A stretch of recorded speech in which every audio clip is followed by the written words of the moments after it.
ஏசாயா அதிகாரம் 29. தாவீது வாசம் பண்ணின நகரமாகிய அரியேலே, அரியேலே, ஐயோ! வருஷா வருஷம் பண்டிகைகளை அனுசரித்து வந்தாலும் அரியேலுக்கு இடுக்கம் உண்டாக்குவேன். அப்பொழுது துக்கமும் சலிப்பும் உண்டாகும். அது எனக்கு அரியேலாகத்தான் இருக்கும். உன்னை சூழ பாளையம் இறங்கி உன்னை தெற்றுகளால் முற்றுகை போட்டு உனக்கு விரோதமாக கொத்தளங்களை எடுப்பிப்பேன். அப்பொழுது நீ தாழ்த்தப்பட்டு தரையிலிருந்து பேசுவாய். உன் பேச்சு பணிந்ததாய் மண்ணிலிருந்து புறப்பட்டு உன் சத்தம் அஞ்சனம் பார்க்கிறவனுடைய சத்தத்தை போல் தரையிலிருந்து முணுமுணுத்து உன் வாக்கு மண்ணிலிருந்து கசு குசென்று உரைக்கும். உன்மேல் வருகிற அந்நியரின் திரள் பொடி தூளத்தனையாகவும் பலவந்தரின் திரள் பறக்கும் பதர்களத்தனையாகவும் இருக்கும். அது திடீரென்று சடிதியாய் சம்பவிக்கும். இடிகளினாலும் பூமி அதிர்ச்சியினாலும் பெரிய இரைச்சலினாலும் பெருங்காற்றினாலும் புசலினாலும் பட்சிக்கிற அக்கினி ஜுவாலையினாலும் சேனைகளின் கர்த்தராலே விசாரிக்கப்படுவாய். அரியேலின் மேல் யுத்தம் பண்ணுகிற திரளான சகல ஜாதிகளும் அதன் மேலும் அதன் அரண்மேலும் யுத்தம் பண்ணி அதற்கு இடுக்கண் செய்கிற அனைவரும் ராக்கால தரிசனமாகிய சொப்பனத்தை காண்கிறவர்களுக்கு ஒப்பாயிருப்பார்கள். அது பசியாயிருக்கிறவன் தான் புசிக்கிறதாக சொப்பனம் கண்டும் விழிக்கும்போது அவன் வெறுமையாய் இருக்கிறது போலவும் தாகமாய் இருக்கிறவன் தான் குடிக்கிறதாக சொப்பனம் கண்டும் விழிக்கும்போது அவன் விடாய்த்து தவணத்தோடு இருக்கிறது போலவும் சீயோன் மலைக்கு விரோதமாக யுத்தம் பண்ணுகிற திரளான சகல ஜாதிகளும் இருக்கும். தரித்து நின்று திகையுங்கள், பிரமித்து கூப்பிடுங்கள். வெறுத்திருக்கிறார்கள், திராட்சை ரசத்தினால் அல்ல; தள்ளாடுகிறார்கள், மதுபானத்தினால் அல்ல. கர்த்தர் உங்கள் மேல் கனநித்திரையின் ஆவியை வரப்பண்ணி உங்கள் கண்களை அடைத்து ஞான திருஷ்டிக்காரராகிய உங்கள் தீர்க்கதரிசிகளுக்கும் தலைவர்களுக்கும் முக்காடு போட்டார். ஆதலால் தரிசனமெல்லாம் உங்களுக்கு முத்தரிக்கப்பட்ட புஸ்தகத்தின் வசனங்களைப் போலிருக்கும். வாசிக்க அறிந்திருக்கிற ஒருவனுக்கு அதை கொடுத்து, நீ இதை வாசி என்றால் அவன், இது என்னால் கூடாது, இது முத்திரித்திருக்கிறது என்பான். அல்லது வாசிக்க தெரியாதவனிடத்தில் புஸ்தகத்தை கொடுத்து, நீ இதை வாசி என்றால் அவன், எனக்கு வாசிக்க தெரியாது என்பான். இந்த ஜனங்கள் தங்கள் வாயினால் என்னிடத்தில் சேர்ந்து தங்கள் உதடுகளினால் என்னை கனம்பண்ணுகிறார்கள். அவர்கள் இருதயமோ எனக்கு தூரமாய் விலகியிருக்கிறது. அவர்கள் எனக்கு பயப்படுகிற பயம் மனுஷராலே போதிக்கப்பட்ட கற்பனையாயிருக்கிறது. ஆதலால் இதோ, நான் அற்புதமும் ஆச்சரியமுமான பிரகாரமாக இந்த ஜனங்களுக்குள்ளே ஒரு அதிசயத்தை செய்வேன். அவர்களுடைய ஞானிகளின் ஞானம் கேட்டு அவர்களுடைய விவேகிகளின் விவேகம் மறைந்து போகும் என்று ஆண்டவர் சொல்லுகிறார். தங்கள் ஆலோசனையை கர்த்தருக்கு மறைக்கும்படிக்கு மறைவிடங்களில் ஒளித்து தங்கள் கிரியைகளை அந்தகாரத்தில் நடப்பித்து, நம்மை காண்கிறவர் யார், நம்மை அறிகிறவர் யார் என்கிறவர்களுக்கு ஐயோ! ஆ, நீங்கள் எவ்வளவு மாறுபாடுள்ளவர்கள்! குயவன் களிமண்ணுக்கு சமானமாக எண்ணப்படலாமோ? உண்டாக்கப்பட்டது தன்னை உண்டாக்கினவரை குறித்து, அவர் என்னை உண்டாக்கினதில்லை என்றும், உருவாக்கப்பட்டது தன்னை உருவாக்கினவரை குறித்து, அவருக்கு புத்தியில்லை என்றும் சொல்லத்தகுமோ? இன்னும் கொஞ்ச காலத்தில் அல்லவோ லீபனோன் செழிப்பான வயல்வெளியாக மாறும், செழிப்பான வயல்வெளி காடாக எண்ணப்படும். அக்காலத்திலே செவிடர் புஸ்தகத்தின் வசனங்களை கேட்பார்கள். குருடரின் கண்கள் இருளுக்கும் அந்தகாரத்துக்கும் நீங்களாகி பார்வை அடையும். சிறுமையானவர்கள் கர்த்தருக்குள் மிகவும் மகிழ்ந்து, மனுஷரில் எளிமையானவர்கள் இஸ்ரவேலின் பரிசுத்தருக்குள் களிகூறுவார்கள். கொடியன் அற்றுப்போவான், சக்கந்தக்காரன் இல்லாமற் போவான். ஒரு வார்த்தையின் நிமித்தம் மனுஷனை குற்றப்படுத்தி நியாய வாசலில் தங்களை கடிந்து கொள்கிறவனுக்கு கண்ணி வைத்து நீதிமானை நிர்நிமித்தமாய் துரத்தி இப்படி அக்கிரமம் செய்ய வகை தேடுகிற யாவரும் சங்கரிக்கப்படுவார்கள். ஆகையால் ஆபிரகாமை மீட்டுக் கொண்ட கர்த்தர் யாக்கோபின் வம்சத்தை குறித்து, இனி யாக்கோபு வெட்கப்படுவதில்லை, இனி அவன் முகம் செத்து போவதும் இல்லை. அவன் என் கரங்களின் செயலாகிய தன் பிள்ளைகளை தன் நடுவிலே காணும்போது என் நாமத்தை பரிசுத்தப்படுத்துவார்கள். யாக்கோபின் பரிசுத்தரை அவர்கள் பரிசுத்தப்படுத்தி இஸ்ரவேலின் தேவனுக்கு பயப்படுவார்கள். வழுவி போகிற மனதை உடையவர்கள் புத்திமான்களாகி முறுமுறுக்கிறவர்கள் உபதேசம் கற்றுக்கொள்ளுவார்கள்.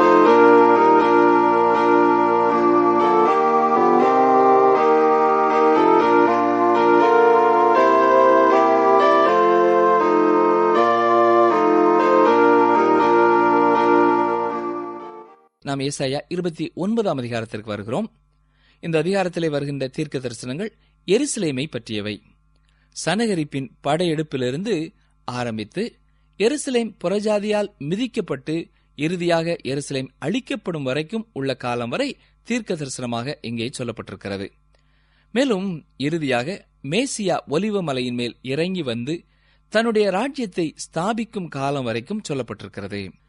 இந்த ஏசாயா 29 அதிகாரத்தை நாம் கற்றுக்கொள்ளும் பொழுது இயேசு கிறிஸ்துவனுடைய பிரசங்கங்களோடு ஒப்பிட்டு படிப்பது மிகவும் பிரயோஜனமாக இருக்கும்.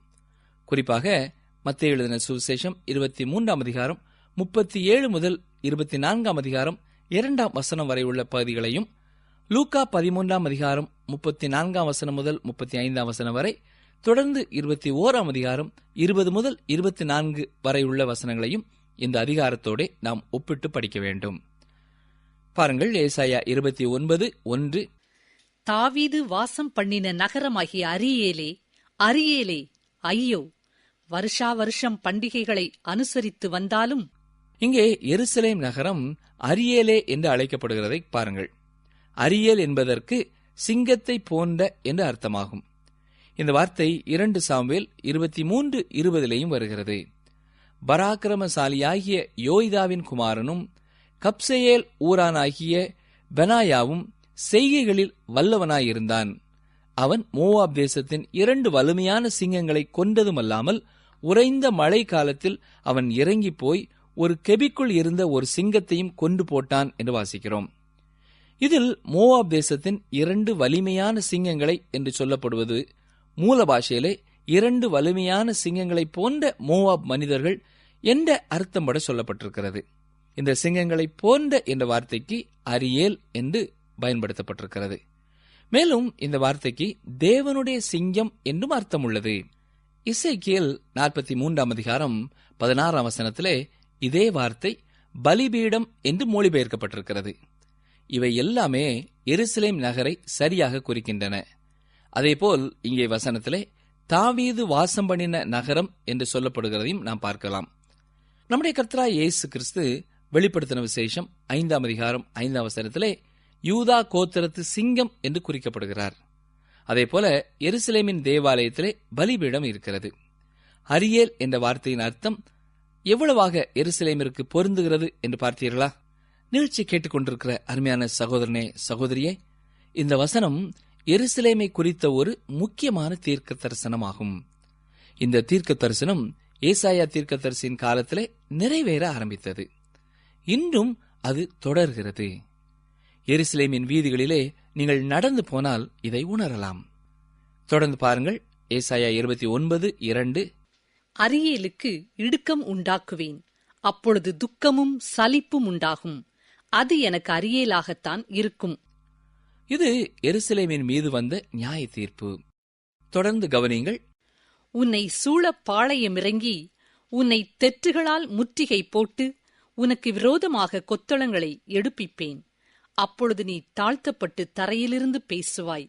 உன் பேச்சு பணிந்ததாய் மண்ணிலிருந்து புறப்பட்டு உன் சத்தம் அஞ்சனம் பார்க்கிறவனுடைய சத்தத்தைப் போல் தரையிலிருந்து முணுமுணுத்து உன் வாக்கு மண்ணிலிருந்து கசுகுசென்று உரைக்கும்.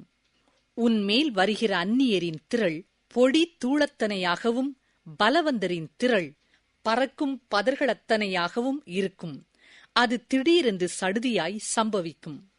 இந்த தீர்க்க தரிசனங்கள் நேபுகாத் நேச்சார் எருசலேமிற்கு வந்து அதை அழிக்கும் முன்னரே கொடுக்கப்பட்டவை. இது லூக்கா எழுதின சுவிசேஷம் 21 அதிகாரம் 24 வசனத்திலே புறஜாதியாரின் காலம் நிறைவேறும் வரைக்கும் எருசலேம் புறஜாதியாரால் மிதிக்கப்படும் என்று சொல்கிறபடி இது புறஜாதியாரின் காலத்தின் துவக்கம். இன்றும் இயேசு கிறிஸ்து கூறியது போல புறஜாதியார் எருசலேமின் வீதிகளிலே மிதிக்கிறார்கள், நடக்கிறார்கள். மற்றெல்லா நகரங்களையும் விட எருசலேமே அடிக்கடியாக முற்றுகை போடப்பட்டு பிடிக்கப்பட்டிருந்தது. வரலாற்றிலே பார்க்கும் பொழுது சுமார் 27 முறை இந்த நகரம் முற்றுகையிடப்பட்டிருந்தது என்று நாம் பார்க்கிறோம். இந்த முற்றுகையிலே பெரும்பாலும் அது பிடிக்கப்பட்டிருக்கிறது, அழிக்கப்பட்டிருக்கிறது. எனவேதான் எருசலேமிற்கு சென்று இயேசு நடந்த இடங்களிலெல்லாம் நடவுங்கள் என்று சொல்வது அவ்வளவு சரியானதாக இருக்காது. ஏனென்றால் இயேசு வாழ்ந்து வந்தபோது இருந்த எருசலேமை விட இப்பொழுது இருக்கிற எருசலேம் மிகவும் உயர்ந்திருக்கிறது. உதாரணமாக, பெதெஸ்தா குளம் இப்பொழுது இருக்கிற நிலமட்டத்திலிருந்து 50 அடி கீழே இருந்தது. இயேசு அங்கேதான் நடந்தார். அதே போன்று சாலமோன் கட்டிய ஆலயம் 100 அடிக்கும் கீழாக இருந்தது. இந்த எருசலேம் நகரம் அடிக்கடியாக அழிவை சந்தித்தது. அப்பொழுது ஒவ்வொரு முறையும் அதே இடத்திலே அழிவிலிருந்து இந்த நகரம் மீண்டும் கட்டப்பட்டிருக்கிறது. நெகேமியா செய்ததும் இதே தான் செய்தார். நகரம் மண்மேடாக கிடக்கும் பொழுது அந்த அழிவிலிருந்தே எருசலேமின் மதில்களை கட்டினான். இந்த நகரை பழுது பார்ப்பதற்கு பாறைகள் வெளியே இருந்து கொண்டு வரப்பட வேண்டிய அவசியம் எழவில்லை. ஏனென்றால் அங்கேயே அநேக பாறைகள் உள்ளன. எருசலேமிலும் அதனை சுற்றியுள்ள பகுதியிலேயும் மிக அதிகமான பாறைகள் காணப்படுகின்றன. எதிரிகள் அதனை மேற்கொள்ள கடினமாயிருந்ததற்கு இது ஒரு முக்கியமான காரணமாகும். சரி நேயர்களே, இன்று நாம் கேட்ட சத்தியங்களை ஒருமுறை கூட நம்முடைய உள்ளத்திலே சிந்தித்து பார்ப்போமா? 2 காரியங்களை தெளிவாய் நாம் அறிந்து கொள்ளலாம். ஒன்று, ஆண்டவரை ஏற்றுக்கொள்ளாத, அவரை இரட்சகராக தங்களுக்கென்று சொந்தமாக்கிக் கொள்ளாத மக்கள் மேலே நியாய தீர்ப்பு வருகிறது என்பது தெளிவாகிறது. அதோடு கூட அவர் நேற்றும் இன்றும் என்றும் மாறாதவராக, இரக்கமும் கிருபையும் அன்புள்ளவராக இருக்கிறார் என்பதும் தெளிவாகிறது. இந்த நாட்களிலேயும் அவருடைய அன்பை உணர்ந்தவர்களாக அவரை தேடி வருகிறவர்களுக்கு அவர் நல்லவராயிருக்கிறார். வருத்தப்பட்டு பாரம் சுமக்கிறவர்களே, நீங்கள் எல்லாரும் என்னிடத்தில் வாருங்கள், நான் உங்களுக்கு இளைப்பாறுதல் தருகிறேன் என்று சொல்கிறார். இரண்டாவதாக, அவர் ஒவ்வொருவரையும் ஒவ்வொரு விதமான நியாய தீர்ப்பின் வழியாக வழிநடத்துகிறார். கடினமான இருதயமுள்ளவர்களை கடினமாகவும், மென்மையான இருதயமுள்ளவர்களை மென்மையாகவும் அவர் நியாயம் தீர்க்கிறார். அவருடைய நியாய தீர்ப்பு நம்மை நோக்கி வரும் முன்னதாக நாம் நம்மை தாழ்த்தி பரிபூரணமாக அவருடைய ஆளுகைக்கும் அவருக்கு கீழ்ப்படிதலுக்கும் ஒப்புவிப்போமா? ஜெபம் செய்வோம்.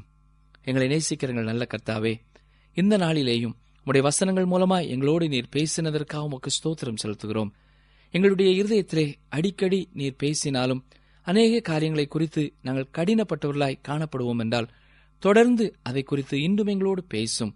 நாங்கள் யார் யார் உள்ளான இருதயத்தோடு உடைந்த மனதோடு உண்மையை உம்முடைய பாதத்திலே ஒத்துக்கொள்கிறோமோ, எங்களுக்கு நீர் உம்முடைய பாவ மன்னிப்பையும் இரட்சிப்பையும் தாரும். பிசாசை ஜெயிக்கவும் வெற்றியின் மேலே வெற்றி பெற்றவர்களாய் வாழவும் உம்முடைய பரிசுத்த ஆவினாலே எங்களை பலப்படுத்தும். இயேசு கிறிஸ்துவின் நாமத்தினாலே மனத்தாழ்மையோடு வேண்டிக் கொள்கிறோம் பிதாவே, ஆமென்.